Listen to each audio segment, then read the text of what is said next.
Very good evening 12th class students. मेरे प्यारे बच्चों, नवरात्रि के इस पावन दिनों में, माता रानी के इन पावन दिनों में आप सबको मैं तहे दिल से रोज की तरह आज फिर से पुनः एक बार नवरात्रि की सबको शुभकामनाएं देता हूं। और नवरात्रि की शुभकामनाओं के बाद मैं शुरू करता हूं अपना आज का काम। और क्या है हमारा आज का काम? सरफेस केमिस्ट्री को करने कंक्लूड, मतलब आज फाइनल लेक्चर है। आईटी एक्सपर्ट वंश, कैमरामैन यश के साथ आ गए हैं अमित चौहान। मेरे प्यारे बच्चों, सरफेस केमिस्ट्री का मतलब है the chemical changes that takes place on the top most layer of any substance, या सरफेस पर जो जो केमिकल फिनोमिनन्स होते हैं हम उनको इस चैप्टर के अंतर्गत पढ़ते हैं। अभी तक आपको दो फिनोमिनन ठीक से पढ़ाए जा चुके हैं, बहुत अच्छे से डिटेल में हमने कवर अप करा दिए हैं। पहला सरफेस फिनोमिनन है एडजॉर्प्शन और दूसरा है कोलॉइडल स्टेट ऑफ मैटर या फिर कोलॉइड्स। आज बारी है third surface phenomenon and that's basically known as catalyst. Catalyst आप क्लास 9 से पढ़ते हुए आते हैं। आज हल्का सा डिटेल में कैटलिस्ट के विषय में चर्चा करते हैं। मेरे प्यारे बच्चों, पहली डेफिनेशन है हमारी कैटलिस्ट, एक वो सब्सटेंस जो स्पीड में बदलाव ला सकता है, यानी कि a substance that can alter the speed of a chemical reaction.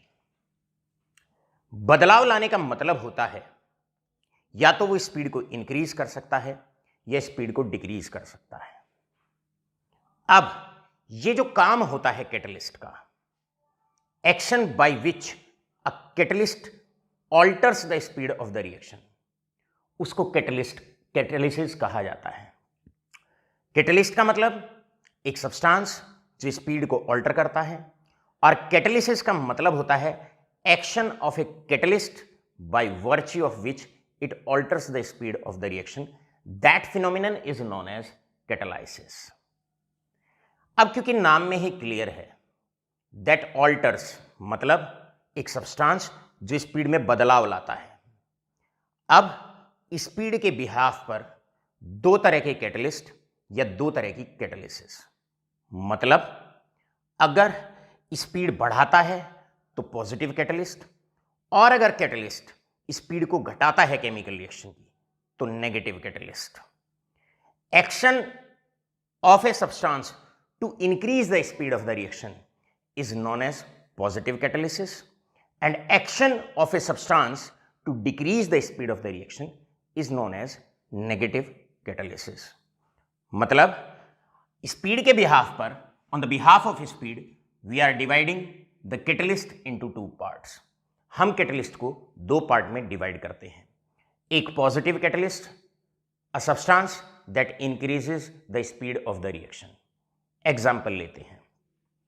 Example है हमारे पास, अगर मैं कोई भी रिएक्शन यहां पर लिखता हूं, any reaction if I am using over here, यहां पर मैं रिडक्शन कराता हूं, हाइड्रोजिनेशन कराता हूं इन द प्रेजेंस ऑफ निकल। सो यहां पर स्टूडेंट्स निकल आपका एक कैटलिस्ट है। अब आप जानते हैं इसमें पाई बॉन्ड टूटता है, दोनों पाई बॉन्ड टूटते हैं, दो हाइड्रोजन इधर, दो हाइड्रोजन इधर। ये जो निकल है यहां पर ये हाइड्रोजनेशन की स्पीड को बढ़ाता है। जनरली केमिस्ट्री में 95 to 98% जो हम कैटलिस्ट पढ़ते हैं वो पॉजिटिव कैटलिस्ट ही पढ़ते हैं। देखिए प्यारे बच्चों, पॉजिटिव अप्रोच होना बड़ा जरूरी है सब्जेक्ट में।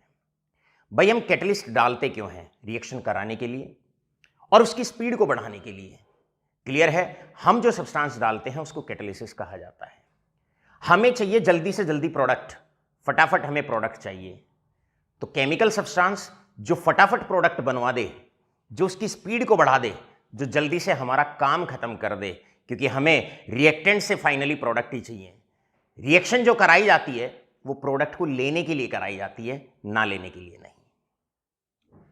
आपको इससे पहले वाले चैप्टर में केमिकल काइनेटिक्स में जो हमने स्टार्टिंग में कवर अप आपको करा दिया है, उसमें बताया जाता है कि कैसे कैटलिस्ट स्पीड को बढ़ाता है। आप जानते हैं ये रिएक्शन की काइनेटिक्स होती है। These are the product reactants, energy of the reactants, and this is the energy of the products. अब काइनेटिक्स में हमने आपको बताया है कि रिएक्टेंट को प्रोडक्ट में तब्दील होने के लिए एक minimum level of energy cross करना पड़ता है, कि एनर्जी बैरियर क्रॉस करना पड़ता है, जिसे थ्रेशोल्ड एनर्जी कहा जाता है। अब रिएक्टेंट बाहर से एक एनर्जी गेन करते हैं, बाहर से एनर्जी गेन करते हैं, क्लियर है, ताकि उनकी एनर्जी थ्रेशोल्ड बैरियर को क्रॉस कर जाए या उनकी एनर्जी थ्रेशोल्ड एनर्जी के बराबर हो जाए। अब ये जो एनर्जी बाहर से गेन करते हैं रिएक्टेंट मॉलिक्यूल्स, ताकि उनकी एनर्जी थ्रेशोल्ड लेवल के बराबर हो जाए, इसको एक्टिवेशन एनर्जी कहा जाता है। केमिकल काइनेटिक्स में हमने आपको बताया है more is the value of activation energy, laser will be the speed of the reaction. Activation energy किसी रिएक्शन में जितनी ज्यादा चाहिए, उस रिएक्शन की स्पीड उतनी ही कम होती है। अब कैटलिस्ट कैसे स्पीड को बढ़ाता है? How a positive catalyst increases the speed of the reaction. Catalyst क्या करता है, ये जो पाथ होता है रिएक्शन का, इसको छोटा कर देता है और रिएक्शन को एक ऑल्टरनेट पाथ देता है ऑफ लोअर एक्टिवेशन एनर्जी। ये होता है कैटलिस्ट का इंपैक्ट। ये होता है कैटलिस्ट का इंपैक्ट कि जो रिएक्शन बड़े लंबे रास्ते से हो रही थी, रिएक्टेंट को बहुत एक हाई पीक पर जाना पड़ता था, तब जाके वो प्रोडक्ट में कन्वर्ट होते थे। कैटलिस्ट क्या काम करता है, रिएक्शन को एक ऑल्टरनेट पाथ देता है, एक अतिरिक्त रास्ता देता है of lower activation energy, right. अब आप जानते हो एक्टिवेशन एनर्जी अगर कम हो जाएगी तो स्पीड ऑफ द रिएक्शन बढ़ जाएगी। तो आप यहां पर लिख सकते हैं, आपसे क्वेश्चन है define catalyst and how does a positive catalyst increases the speed of the reaction. तो आप वहां पर आसानी से और बड़े सरलतापूर्वक ये लिख सकते हैं कि पॉजिटिव कैटलिस्ट क्या करता है, रिएक्शन को एक ऑल्टरनेट पाथ देता है of lower activation energy, and we know that lower is the value of activation energy, higher will be the speed of the reaction. अब इसके बाद आता है सेकेंड टाइप ऑफ कैटलिस्ट, जिसको कहा जाता है नेगेटिव कैटलिस्ट। नेगेटिव कैटलिस्ट का मतलब होता है, अगर हम नेगेटिव कैटलिस्ट की बात करते हैं, अ substance that decreases the speed of a chemical reaction, या वो कैटलिस्ट जो स्पीड ऑफ द रिएक्शन को घटाता है। इसका एग्जाम्पल बहुत इंपॉर्टेंट होता है। कई बार एमसीक्यूज के अंदर आपसे एक छोटा सा एग्जाम्पल पूछ लिया जाता है कि भाई नेगेटिव कैटलिसिस का एग्जाम्पल बताइए या नेगेटिव कैटलिस्ट का एग्जाम्पल बताइए। तो अभी तक आगे बढ़ने से पहले पहला क्वेश्चन जो आपने कवर अप किया, वो पहला क्वेश्चन आपने कवर अप किया डिफाइन कैटलिस्ट। Define catalyst. तो आप याद रखें, जब आप कैटलिस्ट को डिफाइन कर रहे हैं, जब आप कैटलिस्ट को डिफाइन कर रहे हैं तो आप बहुत सरल और बहुत सटीक तरीके से बोलने वाले हैं। आपसे नेक्स्ट क्वेश्चन पूछा जा सकता है, how a positive catalyst increases the speed of the reaction. किस प्रकार वो स्पीड ऑफ द रिएक्शन को बढ़ाता है, increases the speed of the reaction. अभी तक जो हमने बताया, इसमें आपका जो हमने केमिकल काइनेटिक्स में आपको बताया था, थर्ड पार्ट में, लेटर हाफ में, लास्ट वाले पार्ट में, वो पार्ट भी मुख्य तौर पर आपका कवर अप हो जाता है। इसके बाद क्वेश्चन आप लोगों से पूछा जाता है, question number 2, and the question number 2 is give an example of negative catalyst. Give an example of negative catalyst. भाई नेगेटिव कैटलिस्ट का एग्जाम्पल दीजिए। यहां पर स्टूडेंट्स आप ध्यान रखेंगे, नेगेटिव कैटलिस्ट का एग्जाम्पल होता है, एग्जाम्पल के तौर पे मैं यहां पर लिखता हूं, that is ethylene glycol. Ethylene glycol, ये इथाइलिन ग्लाइकोल होता है। जब इसको आयरन पे डाल देते हैं, जैसे ही हम इसको आयरन पे स्प्रे कर देते हैं, डाल देते हैं, speed of corrosion decreases. Speed of corrosion decreases. भैया कोरोजन की स्पीड को कम कर देता है, speed of the corrosion decreases. यहां पर आगे बढ़ने से पहले आशा करता हूं ये पार्ट पूरा अच्छे से आपके दिमाग पर बैठ गया होगा। बढ़ते हैं क्लासिफिकेशन बी पर। बी क्लासिफिकेशन होता है depending upon that is physical state. Physical state, physical state के बिहाफ पर कैटलिस्ट कितने पार्ट में डिवाइड होता है? फिजिकल स्टेट के बिहाफ पर याद रखिए दो तरह का कैटलिस्ट होता है। एक होमोजीनियस कैटलिस्ट, एक होता है होमोजीनियस कैटलिस्ट और एक होता है हेटेरोजीनियस कैटलिस्ट। हेटेरोजीनियस, भाई सीधी सीधी सी बात है, एक एग्जांपल लेके बात को कैरी ऑन करते हैं, बात को समझने का प्रयास करते हैं। See for example we have sulphuric acid की जब प्रिपरेशन करते हैं, राइट, उस वक्त कॉन्टैक्ट प्रोसेस में हमारा एक स्टेप आता है that is oxidation of sulphur dioxide gas. और यहां पर जो हम कैटलिस्ट लेते हैं वो NO कैटलिस्ट लिया जाता है, NO गैस ली जाती है और बन जाता है 2 मोल्स ऑफ SO3 गैस। यहां पर आप देखेंगे फिजिकल स्टेट रिएक्टेंट का गैस है और कैटलिस्ट का भी गैस है, यानी कि दोनों का अगर रिएक्टेंट मॉलिक्यूल्स का और आपके कैटलिस्ट का अगर फिजिकल स्टेट सेम होता है तो ऐसे कैटलिस्ट को होमोजीनियस कैटलिस्ट और इस फिनोमिनन को होमोजीनियस कैटालिसिस के नाम से पहचाना जाएगा, राइट। बढ़ते हैं हेटेरोजीनियस कैटालिसिस की तरफ। यह बहुत ज़्यादा इंपॉर्टेंट होती है और ज़्यादातर इस पे multiple number of times the questions can be asked. पहला स्टेप, यहां पर सबसे पहले इसकी डेफिनेशन को डिफाइन करते हैं। एग्जाम्पल लेते हैं, जैसे कि N2 gas plus 3H2 gas plus 3H2 gas in the presence of iron, in the presence of iron forming 2 moles of NH3 gas। अब आप देखिए कैटलिस्ट आपका सॉलिड है और रिएक्टेंट आपके गैसेस हैं। इसका मतलब रिएक्टेंट का और कैटलिस्ट का फिजिकल स्टेट अलग अलग है। अगर फिजिकल स्टेट अलग अलग होता है तो ऐसे कैटलिस्ट को और ऐसे फिनोमिनन को हेटेरोजीनियस कैटालिसिस के नाम से पहचाना जाता है। आइए बच्चों सीखने की कोशिश करते हैं हेटेरोजीनियस कैटालिसिस के स्टेप्स।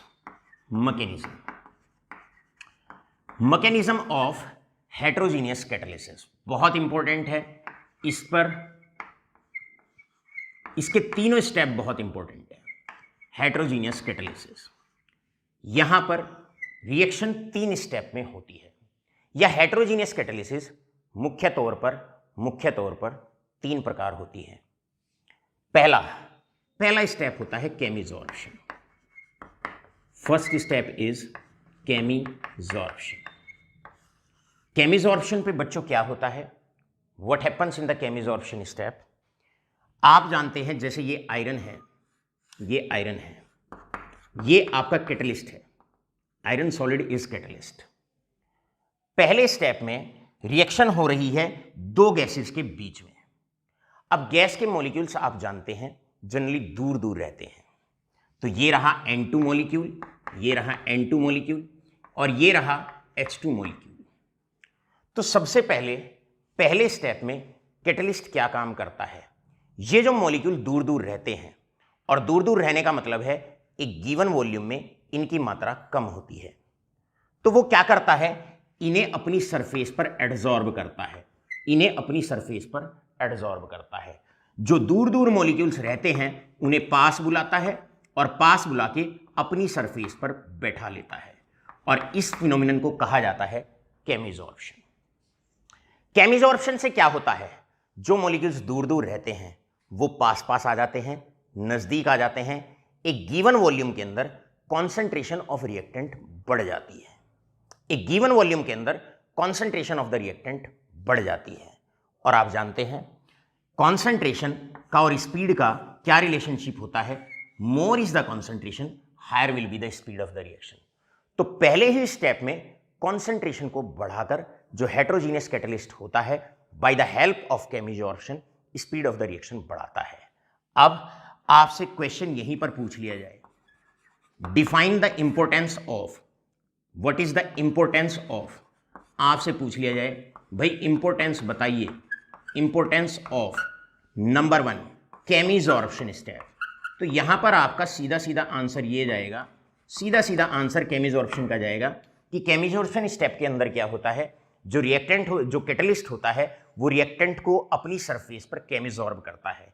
केमिसॉर्ब करने से गिवन वॉल्यूम के अंदर कॉन्सेंट्रेशन रिएक्टेंट की बढ़ जाती है, and we know that more is the concentration of reactant, higher will be the speed of the reaction.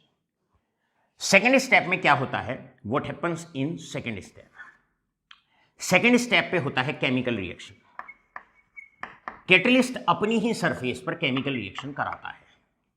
अब जब मॉलिक्यूल आएंगे, आके पास पास बैठेंगे तो आपस में टकराएंगे, कोलिजन होगा उनमें। कोलिजन होते ही बनेगा प्रोडक्ट। अब ये प्रोडक्ट बन गया, ये प्रोडक्ट बन गया, ये प्रोडक्ट बन गया। प्रोडक्ट आप लोग जानते हैं, प्रोडक्ट है NH3 गैस, प्रोडक्ट बन गया।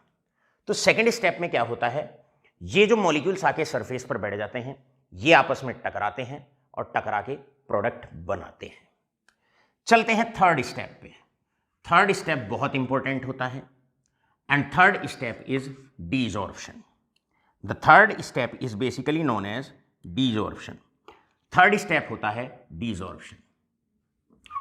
डीसॉर्प्शन स्टेप में क्या होता है बच्चों, what happens in the desorption step? अब ये जो रिएक्टेंट यहां पर, ये आपका कैटलिस्ट है, ये आपका कैटलिस्ट है, और ये जो प्रोडक्ट होते हैं ये कैटलिस्ट को फ्री कर देते हैं। कैटलिस्ट गेट्स फ्री और यहां से प्रोडक्ट अलग हो जाता है, प्रोडक्ट डिसॉर्ब हो जाता है। एक सब्सटेंस जो सरफेस पर बैठा हुआ है वो सब्सटेंस अलग हो जाता है, कैटलिस्ट अलग हो जाता है।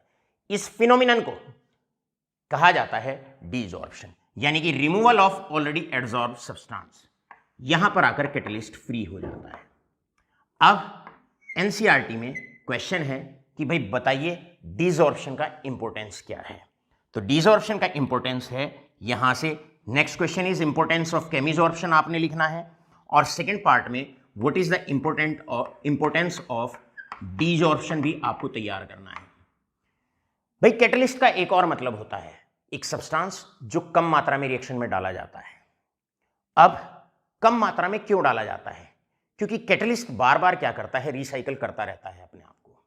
रिसाइकल का मतलब पहले स्टेप में कैटलिस्ट ने कुछ मॉलिक्यूल्स को, थाउजेंड्स बिलियंस ऑफ मॉलिक्यूल्स होते हैं, स्टार्टिंग में कुछ मॉलिक्यूल्स को सरफेस पे बैठाया, उनके बीच में केमिकल रिएक्शन कराई, प्रोडक्ट बना के उसको फ्री कर दिया। फिर क्या करता है, दोबारा से फ्री हो गया। अब वापस से क्या करेगा, वापस से जो नए रिएक्टेंट हैं, जैसे ये रहा और ये रहा, फिर इन्हें अपनी सरफेस पर एडसॉर्ब कराएगा, फिर अपनी सरफेस पर इनको एडसॉर्ब कराएगा, राइट, और अब इनके बीच में केमिकल रिएक्शन कराएगा, फिर यहां पर प्रोडक्ट फॉर्मेशन होगी, फिर इनको फ्री करता रहेगा। तो इस प्रकार कैटलिस्ट क्या होता है, अगर थर्ड स्टेप अगर डीसॉर्प्शन नहीं होगा, कैटलिस्ट फ्री नहीं होगा, तो जो बचे हुए रिएक्टेंट मॉलिक्यूल्स हैं उनको कैटलाइज करने के लिए बाहर से अधिक मात्रा में फिर आपको कैटलिस्ट डालना पड़ेगा। आशा करता हूं तीनों स्टेप बहुत अच्छे से आपके समझ में आ गए होंगे। यहां पर क्वेश्चन बनते हैं मैकेनिज्म पे तीन। पहला, write the mechanism of heterogeneous catalysis.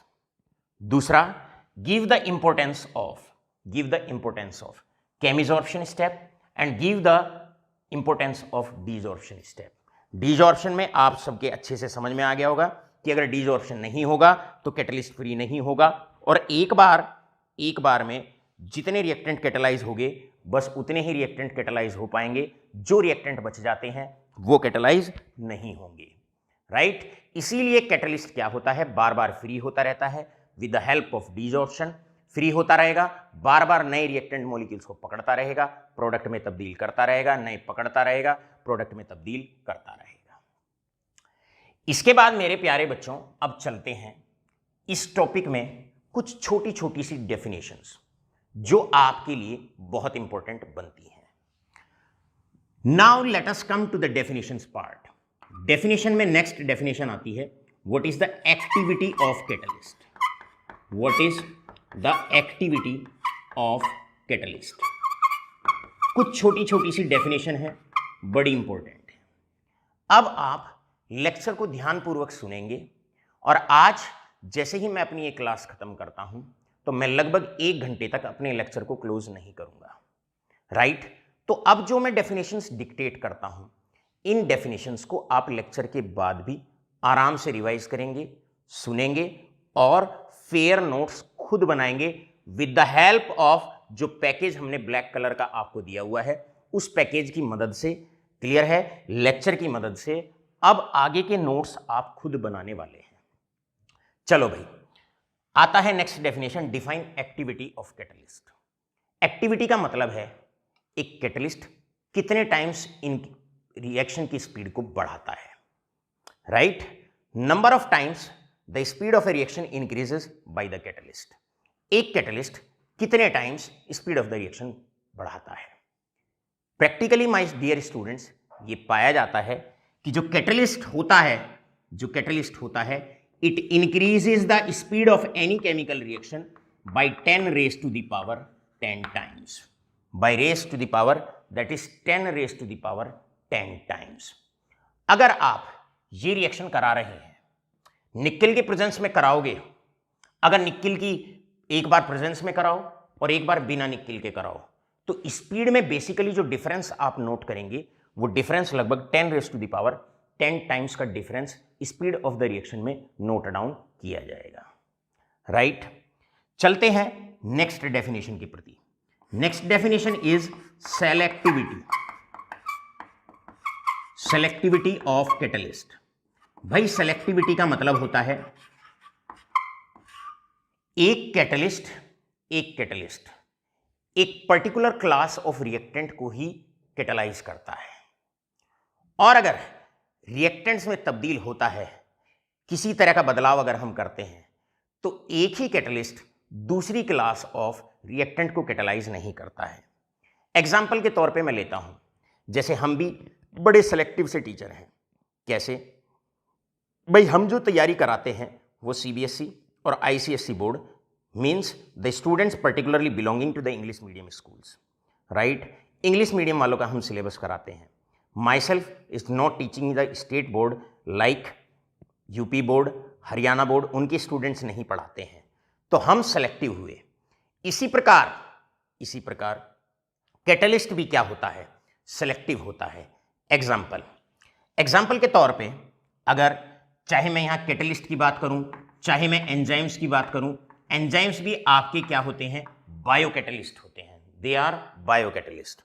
अब जैसे हमारे पास यूरिया है, अगर मुझे यूरिया की हाइड्रोलिसिस करानी है, तो कैटलिस्ट का हम इस्तेमाल करते हैं यूरिएज का, या एंजाइम का हम इस्तेमाल करते हैं यूरिएज का, और आसानी से यहां पर क्या होता है? H2O और CO2 यहां से निकल जाता है, प्रोडक्ट आपका बन जाता है। अब यूरिएज जो कैटलाइज करता है वो यूरिया को कैटलाइज करता है, किसके साथ? वाटर के साथ। राइट? लेकिन अगर मैं रिएक्टेंट में हल्का सा मॉडिफिकेशन कर दूं, अगली बार मैं क्या करता हूं? अगर मैं मिथाइल यूरिया ले लेता हूं, मैंने H हटाया, मिथाइल लगा दिया, नो रिएक्शन। तो इसका मतलब क्या हुआ? एक particular class of reactant is catalysed by a particular catalyst. Right? आशा करता हूं यहां की दोनों डेफिनेशन आपके बड़े अच्छे से क्लियर हो गई होंगी।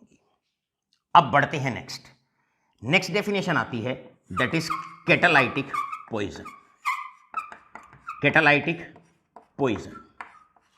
एक सब्सटेंस जो रिएक्शन में as a by product generate होता है, या एक सब्सटेंस जो बाहर से कभी कभी रिएक्शन के अंदर इंप्योरिटी के तौर पर डल जाता है और वो कैटलिस्ट को उसके काम करने से रोकता है, या उसकी स्पीड को धीरे धीरे कम करता जाता है, या उसके काम को कम करता चला जाता है।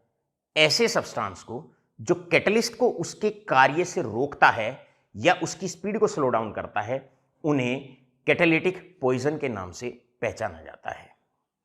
नेक्स्ट डेफिनेशन यहां पर आप रिकॉर्ड करेंगे students of class 12, that is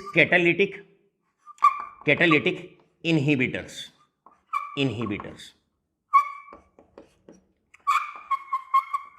inhibitors का मतलब होता है ऐसे सब्सटेंसेस जो कैटलिस्ट के काम को बंद कर देते हैं।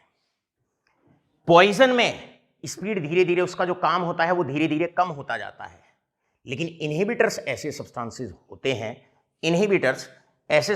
होते हैं जो कैटलिस्ट के कार्य को ही बंद कर देते हैं, स्टॉप कर देते हैं। नेक्स्ट डेफिनेशन पर हम चलते हैं, कैटलिस्ट की, and the next definition is very very important, and they are basically known as catalytic promoters. पहले आप फटाफट इसका स्क्रीनशॉट लें, चलते हैं फिर हम दूसरी तरफ बात करते हैं कैटालिटिक प्रोमोटर्स की। कैटालिटिक प्रोमोटर्स का मतलब होता है एक ऐसा सब्सटेंस जो कैटलिस्ट की एफिशिएंसी को बढ़ाता है। एक एग्जांपल लेके इस बात को समझते हैं। एक ऐसा सब्सटेंस जो कैटलिस्ट की एफिशिएंसी को बढ़ाता है, यानी कि substance which when added to the reaction increases the efficiency of the catalyst. मान लो एक टीचर है, बच्चों को कैटालाइज कराता है, उनकी स्पीड बढ़ाता है, किस तरीके से एक सब्जेक्ट को जल्दी से जल्दी कवर अप किया जाए, कैसे मार्क्स को ज़्यादा से ज़्यादा गेन किया जाए। अब पढ़ाते पढ़ाते जब टीचर थक जाते हैं, एक बैच पढ़ा लिया, 2 बैच पढ़ा लिए, तो वो उनकी जो एनर्जी कम डाउन हो जाती है, तो वो जूस पीते हैं, चाय पीते हैं, कॉफ़ी पीते हैं, कैफीन की मात्रा बढ़ती है, उससे एनर्जी लेवल बढ़ता है। तो कहने का मतलब क्या है, इसी प्रकार रिएक्शन में भी हम क्या करते हैं, बहुत बार एक additional substance in addition to the catalyst हम रिएक्शन में डालते हैं, और वो सब्सटेंस क्या करता है, वो कैटालिटिक प्रोमोटर की तरह काम करता है कि जैसे जैसे कैटलिस्ट जब काम करता रहे और उसकी एफिशिएंसी अगर कुछ समय बाद अगर कम हो जाती है, तो वो उसकी साइट्स को दोबारा से एक्टिव करता है और उसकी एफिशिएंसी को बढ़ाता है। एग्जाम्पल के तौर पे अगर हेबर्स प्रोसेस में ये N2 gas plus 3 moles of H2 gas, Haber's process में आप जानते हैं it is a preparation of ammonia. Haber's process के नाम से इस रिएक्शन को पहचाना जाता है, जाना जाता है। यहां पर आयरन एज ए कैटलिस्ट डाला जाता है, आयरन एज ए कैटलिस्ट, लेकिन साथ के साथ इसमें मोलिब्डेनम भी डाल दिया जाता है। सो मोलिब्डेनम यहां पर एक्ट करता है, मोलिब्डेनम यहां पर एक्ट करता है as catalytic promoter, as catalytic promoter, as catalytic promoter, right, as catalytic promoter का यहां पर काम करता है। मतलब जब जब आयरन की कैटालिसिस के दौरान कुछ सरफेस साइट्स जब डीएक्टिव हो जाती हैं, राइट, तो उनको एक्टिव करने के लिए कैटालिटिक प्रोमोटर का काम करता है मोलिब्डेनम। दोबारा से आयरन की जो एफिशिएंसी होती है, स्पीड करने की जो एफिशिएंसी होती है, स्पीड अप करने की जो एफिशिएंसी होती है, उसको बढ़ाता रहता है। बढ़ते हैं आगे, इसके बाद चलते हैं लास्ट डेफिनेशन की तरफ, belonging to the class of catalyst. अब इसके बाद आती है next definition, and next definition is auto catalysis. बड़ी इंपॉर्टेंट सी डेफिनेशन है ऑटो कैटालिसिस। ऑटो कैटालिसिस, आज जितनी भी डेफिनेशंस आपको बताई जा रही हैं, लेक्चर वाइंड अप होने के बाद इन्हें आपने कॉपी में नोट डाउन करना है, और जो पैकेज आपको हमने सरफेस केमिस्ट्री का दिया हुआ है उसे भी साथ के साथ आप लेक्चर के बाद पढ़ेंगे। आप चाहेंगे तो लेक्चर अभी कुछ समय तक आपको अवेलेबल होगा, बार बार रिपीट कर रहा हूं, साथ के साथ ही कार्य करिएगा। दोबारा से मैं लेक्चर ओपन करने वाला नहीं हूं, इस बात को आप ध्यान रखिए। यहां पर आपसे क्वेश्चन पूछा जाता है, भाई what is the role of molybdenum in Haber's process. तो इस तरह के छोटे छोटे से क्वेश्चंस आपको नोट डाउन करने हैं और आंसर लिखना है। Molybdenum act as catalytic promoter to increase the efficiency of iron catalyst. अब बारी आती है ऑटो कैटालिसिस। ऑटो कैटालिसिस का मतलब क्या होता है बच्चों? ऑटो कैटालिसिस की अगर हम बात करते हैं तो ऑटो कैटालिसिस का मतलब होता है अगर रिएक्शन के दौरान वन ऑफ द प्रोडक्ट जो बनता है, अगर वो खुद भी रिएक्शन को कैटालाइज करना शुरू कर दे, तो ऐसे फिनोमिनन को ऑटो कैटालिसिस कहा जाता है। मतलब if any one of the product formed in the reaction itself catalyze the reaction। Example, अगर हम एस्टर की हाइड्रोलिसिस करते हैं, एस्टर की हाइड्रोलिसिस करते हैं, इस रिएक्शन को ट्रांस एस्टरिफिकेशन रिएक्शन कहा जाता है, जहां पर हम एस्टर की हाइड्रोलिसिस करते हैं। अब एस्टर की हाइड्रोलिसिस में जो कैटलिस्ट हम लेते हैं वो कॉन्सेंट्रेटेड सल्फ्यूरिक एसिड लिया जाता है। ये एस्टर की हाइड्रोलिसिस को प्रमोट करता है, उसकी स्पीड को बढ़ाता है। बनता है आपके पास एसिड और बनता है आपके पास एल्कोहल। जब जब एस्टर की हाइड्रोलिसिस होती है तो बनता है एसिड प्लस एल्कोहल। अब आप इस रिएक्शन में देखिएगा, स्टार्टिंग में इस रिएक्शन की स्पीड कम होती है और धीरे धीरे स्पीड अपने आप बढ़ती चली जाती है जैसे जैसे रिएक्शन आगे बढ़ती है। कारण, कैटलिस्ट भी एसिड है, वन ऑफ द प्रोडक्ट भी एसिड है, तो जैसे जैसे रिएक्शन आगे बढ़ेगी आपके कैटलिस्ट का अमाउंट बढ़ेगा। कैटलिस्ट का अगर अमाउंट बढ़ेगा तो स्पीड में एकदम ड्रास्टिक चेंज आएगा। तो यहां पर one of the product formed in the reaction will itself act as a catalyst. ये भी यहां पर कैटलिस्ट का काम करेगा। ऐसी रिएक्शन में क्या होता है, शुरुआती दौर में स्टार्टिंग फेज में रिएक्शन स्लो होती है, लेकिन प्रोडक्ट बना वो भी कैटलिस्ट है, तो आपकी रिएक्शन में एकदम धीरे धीरे धीरे धीरे बहुत ज्यादा स्पीड बढ़ती चली जाती है। यहां पर एक क्वेश्चन आप नोट डाउन करेंगे और क्वेश्चन क्या है, why in the beginning hydrolysis of ester is a slow process. Starting में हाइड्रोलिसिस ऑफ एस्टर स्लो होता है, but the speed increases drastically once the reaction start.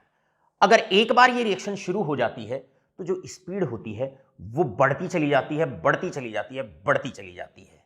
तो कारण क्या होता है, सीधा आपने आंसर लिखना है, वन वर्ड आपने देता है और वन वर्ड आपने देना है। पहले क्वेश्चन नोट करना है, that is auto catalysis. Auto catalysis, फिर आप इसको एक्सप्लेन करेंगे। क्या एक्सप्लेन करेंगे, since one of the product formed in the reaction act as a catalyst. इस फिनोमिनन को हम ऑटो कैटालिसिस के नाम से पहचानेंगे। मेरे प्यारे बच्चों, कैटालिसिस के विषय में, कैटलिस्ट के विषय में आपको सारी बातें बड़े अच्छे से हमने एक्सप्लेन कर दी हैं। अब चलते हैं कैटलिस्ट की दो स्पेशल क्लास की तरफ। पहली स्पेशल क्लास ऑफ कैटलिस्ट जिनको हम जियोलाइट्स के नाम से पहचानते हैं, जियोलाइट्स के नाम से पहचानते हैं, जियोलाइट्स। इससे पहले कि मैं आगे बढ़ूं जियोलाइट्स के विषय में बोलने पर, 11th class S block P block जब आपको कराया जाता है, वहां पर हम ये 11th क्लास में ही हेडिंग कवर अप करा देते हैं जियोलाइट्स। लेकिन हल्का सा अभी भी इस टॉपिक को चर्चा में लेके आते हैं, भाई जियोलाइट्स क्या होते हैं। बहुत इंपॉर्टेंट से दो क्वेश्चन एनसीईआरटी में जियोलाइट्स को लेकर लिए हुए हैं। जियोलाइट्स क्या हैं, zeolites are aluminosilicates, aluminosilicates, they are aluminosilicates which catalyzes, जो कैटालाइज करते हैं, which catalyzes the reactants, which catalyze the reactants having pore size in between 760 picometer 260 picometer to 740 picometre. बेटे सिलिकेट्स के अंदर एल्यूमिनियम को डोप कर देते हैं, सिलिकेट्स के अंदर एल्यूमिनियम को डोप कर देते हैं और बन जाता है एल्यूमिनोसिलिकेट्स। ये जो एल्यूमिनोसिलिकेट्स होते हैं इनको हम कहते हैं जियोलाइट्स। इनकी खासियत क्या होती है, जियोलाइट्स एक इस तरह के कैटलिस्ट होते हैं जो केवल उन रिएक्टेंट मॉलिक्यूल्स को, ध्यान से सुनिए, ये एक स्पेशल क्लास ऑफ कैटलिस्ट होते हैं जो केवल और केवल उन रिएक्टेंट मॉलिक्यूल्स को कैटालाइज करते हैं जिनका साइज इस रेंज के अंदर होता है, जिनका साइज इस रेंज के अंदर होता है। यहां पर पहला क्वेश्चन आपसे पूछा जाएगा, डिफाइन जियोलाइट्स। सबसे पहले जियोलाइट्स को डिफाइन करें। इसके बाद, क्योंकि ये केवल उन्हीं रिएक्टेंट्स को कैटालाइज करते हैं जिन रिएक्टेंट्स का साइज 260 पिकोमीटर से लेके 740 पिकोमीटर के बीच में लाई करता है, इसीलिए इनको शेप सेलेक्टिव या साइज सेलेक्टिव कैटलिस्ट भी कहा जाता है। सेलेक्टिव कैटलिस्ट के नाम से भी इनको पहचाना जाता है। यहां पर आपके स्टूडेंट्स दो क्वेश्चन कवर अप होते हैं। पहला, डिफाइन जियोलाइट्स, आपको बहुत अच्छे से जियोलाइट्स की डेफिनेशन आपने लिखनी है। इसके बाद क्वेश्चन आता है, question number 2, why zeolites zeolites are shape selective catalyst. भाई इनको हम सेप सेलेक्टिव कैटलिस्ट क्यों कहते हैं, सेप सेलेक्टिव कैटलिस्ट क्यों कहा जाता है, why they are known as shape selective catalyst. साथ के साथ माय बिलवड स्टूडेंट्स, जियोलाइट्स का जनरली जो जनरल फॉर्मूला होता है, कई बार इसे भी आपको लर्न करना चाहिए और एमसीक्यूज के अंदर इसका जनरल फॉर्मूला भी कई बार पूछ लिया जाता है। एग्जाम्पल के तौर पे इनका जो जनरल फॉर्मूला होता है mx/n, mx/n। x का मतलब, ये m का मतलब मेटल और x का मतलब चार्ज किसी भी मेटल पे। AlO2 x, क्लियर है, SiO2y डॉट ZH2, कुछ वाटर ऑफ क्रिस्टलाइजेशन होते हैं, राइट। ये इसका जनरल फॉर्मूला होता है। Alumino silicates SiO2 AlO2, SiO2 का कंपाउंड होता है, सिलिका का कंपाउंड होता है, उसमें एल्यूमिनियम डोप कर देते हैं, बन गए एल्यूमिनो सिलिकेट। साथ के साथ एज काउंटर एटम कुछ आयंस भी, आपके मेटल आयंस भी प्रेजेंट होते हैं, राइट। और ये है उस मेटल पे चार्ज। जब एल्यूमिनो सिलिकेट्स बनाए जाते हैं अर्थात जियोलाइट्स बनाए जाते हैं, कुछ वाटर ऑफ क्रिस्टलाइजेशन उनकी पोर्स के अंदर एंट्रैप रह जाते हैं, उनकी जो इंटरस्टिशियल साइट होती है उनमें एंट्रैप रह जाते हैं, इसी लास्ट में आगे लिखा हुआ है ZH2। जियोलाइट का सबसे अच्छा इस्तेमाल होता है, लर्न करेंगे एग्जाम्पल ZSM5। जियोलाइट का एक एग्जाम्पल है ZSM5 और हम इसका इस्तेमाल करते हैं पेट्रोलियम इंडस्ट्री के अंदर, जहां पर हम एल्कोहल को कन्वर्ट करते हैं गैसोलीन में, राइट। तो एल्कोहल को अगर गैसोलीन में कन्वर्ट करना हो तब हम कौन से जियोलाइट का इस्तेमाल करते हैं, हम वहां पर जियोलाइट का इस्तेमाल करते हैं, ZSM5 का इस्तेमाल करते हैं। इस प्रकार 3-4 छोटे से क्वेश्चन आप जियोलाइट पर भी तैयार कर लेंगे। पहला क्वेश्चन क्या है, define zeolites, they are alumino silicates and catalyzes the reactants having the pore size 260 to 740 picometer. Question आता है इन्हें सेप सेलेक्टिव कैटलिस्ट क्यों कहा जाता है। सेप सेलेक्टिव इसलिए कहते हैं क्योंकि ये एक पर्टिकुलर शेप या साइज के रिएक्टेंट को ही कैटलाइज करते हैं जिनका पोर साइज 260 से लेके 740 पिकोमीटर के बीच में लाई करता है। मेरे प्यारे बच्चों, यहां पर आकर आपका थर्ड फिनोमिनन पूरा हो जाता है। ये आपका थर्ड फिनोमिनन भी पूरा हो जाता है, सरफेस फिनोमिनन पूरा हो जाता है। इसके बाद अब बारी है लास्ट, जिसको हम एंजाइम कहते हैं। एंजाइम के बारे में 2-3 बातें बता देता हूं और इसके बाद इन्हें आप नोट डाउन करेंगे फेयर नोटबुक में। और एंजाइम्स की बात करते हैं। एंजाइम्स हैं आपके क्या बेटा है, enzymes are the biocatalyst. Globular proteins होते हैं और बायोकैटलिस्ट होते हैं जो बायोकेमिकल रिएक्शंस को कैटलाइज करते हैं। I repeat, enzymes are biocatalyst या ग्लोबुलर प्रोटीन जो कैटलाइज करते हैं biochemical reactions, chemical reactions associated with life या लिविंग ऑर्गेनिजम्स। इनको जो सब्सटेंसेस कैटलाइज करते हैं, ग्लोबुलर प्रोटीन्स जो इनको कैटलाइज करते हैं, उन्हें हम एंजाइम्स कहते हैं। एंजाइम और कैटलिस्ट में कोई 2 डिफरेंस आपसे किसी भी लेवल ऑफ एग्जाम पे पूछे जा सकते हैं। पहला डिफरेंस, एंजाइम की कैटालिसिस स्पीड बहुत ज्यादा होती है as comparison to normal catalyst. Note करिए अभी साथ के साथ, catalyst speed of the reaction को बढ़ाता है 10⁻10 टाइम्स। एंजाइम्स स्पीड बढ़ाते हैं 10⁻20 टाइम्स। तो आपको पता होना चाहिए कि जब हम बात करते हैं कैटलिस्ट की और हम बात करते हैं एंजाइम्स की, तो एक्टिविटी किसकी ज्यादा होती है, एक्टिविटी ज्यादा होती है एंजाइम्स की। सेकंड पॉइंट, आपको बहुत अच्छे से डिफरेंस का पता होना चाहिए। एंजाइम्स की एक खासियत है और खासियत ये है कि ये एक पर्टिकुलर टेम्परेचर और पर्टिकुलर पीएच पर ही काम करते हैं, जबकि कैटलिस्ट एक रेंज के अंदर काम कर सकते हैं, एक रेंज के अंदर काम कर सकते हैं। So enzymes are highly specific to temperature and pH. और टेम्परेचर आप लोग जानते हैं 37 डिग्री सेल्सियस पे एंजाइम काम करते हैं और pH 7.6 स्लाइटली एल्कलाइन मीडियम पे एंजाइम काम करता है। अगर हमारी बॉडी का pH चेंज हो जाए या टेम्परेचर चेंज हो जाए तो एंजाइम्स काम करना बंद कर देंगे, सारी मेटाबॉलिक रिएक्शंस जो हैं वो खत्म हो जाएंगी, वो रुक जाएंगी and ultimately leads to untimely death. All right, यहां पर आकर आज के लेक्चर के विषय में कुछ बातें।